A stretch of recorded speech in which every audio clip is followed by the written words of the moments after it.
Hello friends, welcome to Creative Medicine.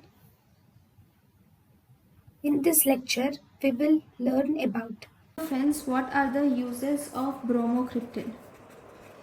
So if you see the uses of bromocriptine, these includes bromocriptine will be used in suppression of lactation in galactorrhea.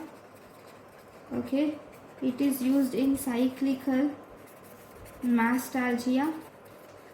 It is used in induction of ovulation in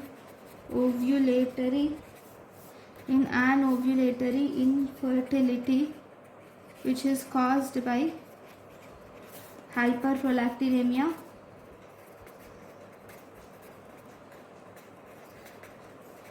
It is used in Parkinsonism, acromegaly,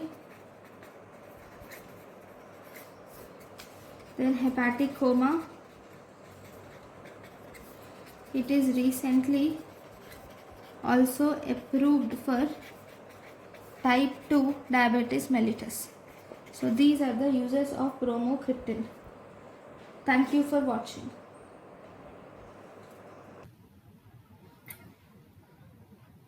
Thank you for watching.